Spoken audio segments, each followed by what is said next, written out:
श्री नंद गोपाल गुप्ता नंदी जी, प्रदेश के मुख्य सचिव श्री आर के तिवारी जी,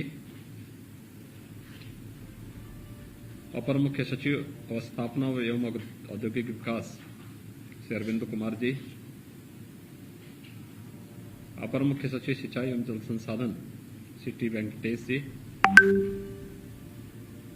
अपर मुख्य सचिव नागरिक उड्डयन श्री एसपी गोयल जी, सीओ यमुना एक्सप्रेसवे अरुणदीप सिंह जी, निदेशक नागरिक उड्डयन श्री विशाख जी, मंडलायुक्त मेरठ, जिलाधिकारी गौतम बुद्ध नगर समेत Yamuna international airport private limited के सीईओ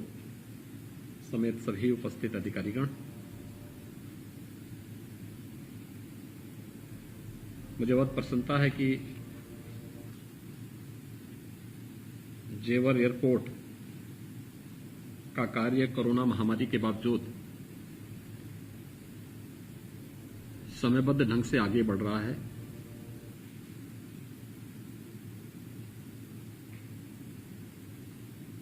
उत्तर प्रदेश के विकास की दिशा से यह एयरपोर्ट न केवल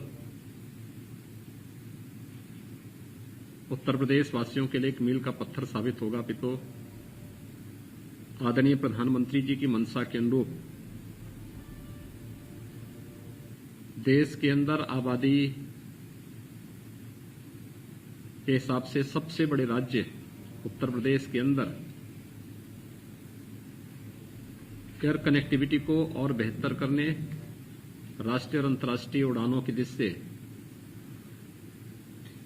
विगत 4 वर्ष के दौरान किए गए प्रयासों को एक नई उड़ान होगी। विगत 4 वर्ष के दौरान उत्तर प्रदेश के अंदर नागरिक उड्डयन के क्षेत्र में काफी विकास हुआ है। -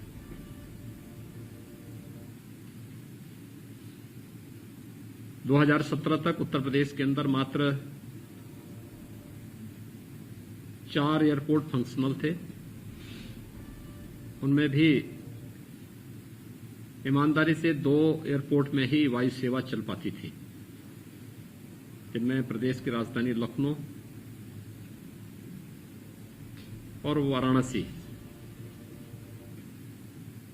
गोरखपुर में एक फ्लाइट वह भी कभी कभी आ पाती थी और यही स्थिति आगरा की थी। लेकिन आज मुझे बताते हुए प्रसन्नता है कि आज हमारे 8 एयरपोर्ट प्रदेश के अंदर क्रियाशील हैं और जहां 2017 के पहले हम केवल लखनऊ, वाराणसी, गोरखपुर और आगरा से केवल 25 गंतव्य तक की वायु सेवा प्रदान कर पा रहे थे, आज ये वायु सेवा लगभग 3 गुना बढ़ चुकी है। 71 गंतव्यों तक ये वायु सेवा तेजी के साथ आगे बढ़ी है और 8 एयरपोर्ट हमारे क्रियाशील हो चुके हैं। कुशीनगर में इंटरनेशनल एयरपोर्ट के रूप में हमारा कार्य लगभग पूरा हो चुका है और कभी भी हम इस एयरपोर्ट को इंटरनेशनल फ्लाइट के लिए प्रारंभ कर सकते हैं। जेवर एयरपोर्ट एक सपना था, न केवल मेरठ कमिश्नरी के नागरिकों के लिए भी, तो उस क्षेत्र का जो सबसे आर्थिक रूप से विपन्न क्षेत्र है वहां के लोगों के लिए भी। मुझे याद है जब हम लोगों ने जेवर एयरपोर्ट के बारे में एक चर्चा प्रारंभ की थी,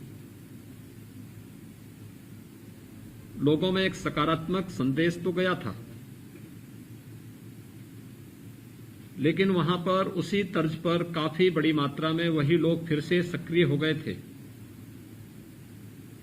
जिन लोगों ने नोएडा, ग्रेटर नोएडा या यमुना अथॉरिटी के बनते समय मीडिएटर बनकर के विकास के कार्यों को बाधित किया। और उस समय जिला प्रशासन के सहयोग से हम लोगों ने किसानों से सीधे बातचीत की। मैं अभिनंदन करूंगा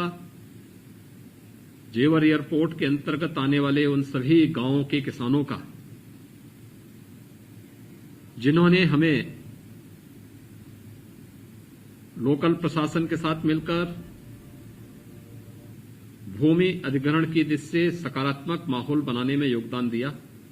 और राज्य सरकार पर, स्थानीय प्रशासन पर विश्वास करते हुए समयबद्ध ढंग से इस कार्यक्रम को आगे बढ़ाने में भरपूर मदद की। मैं अपने जिला प्रशासन को और लोकल जो हमारा प्रशासन है, जिन्होंने बहुत समयबद्ध ढंग से यमुना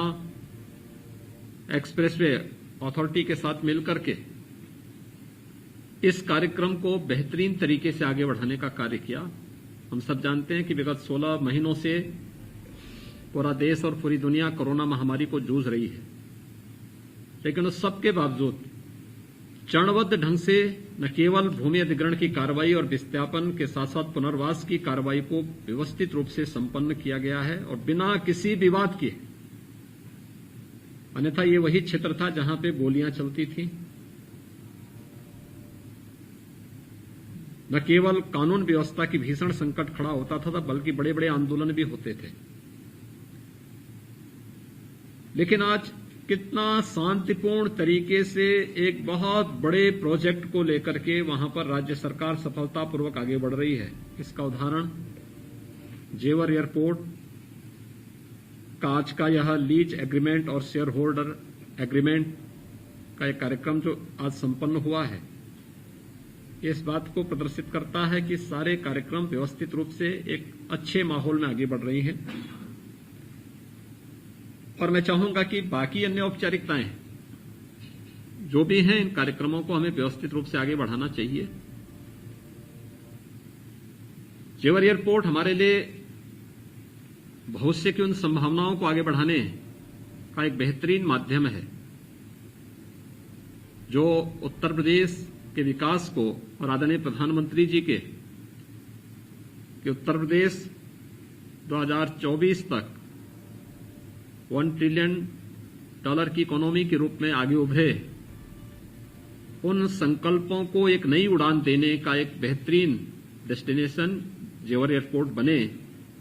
इस विश्वास के साथ मैं आज के इस अवसर पर यहां पर हमारे जो एक कार्यक्रम है लीज एग्रीमेंट और शेयर होल्डर एग्रीमेंट संपन्न हो रहा है, मैं इसके लिए दोनों पक्षों को हृदय से बधाई देता हूं, अपनी शुभकामनाएं देता हूं और विश्वास करता हूं कि हम समयबद्ध ढंग से इस पूरे प्रोजेक्ट को आगे बढ़ाएंगे और नोएडा इंटरनेशनल एयरपोर्ट के रूप में आने वाले कुछ ही वर्षों में हम बेहतरीन सेवा देशवासियों को देने में सफल होंगे। आप सबके प्रति और इस पूरे अभियान के प्रति मेरी शुभकामनाएं हैं। धन्यवाद। जय हिंद।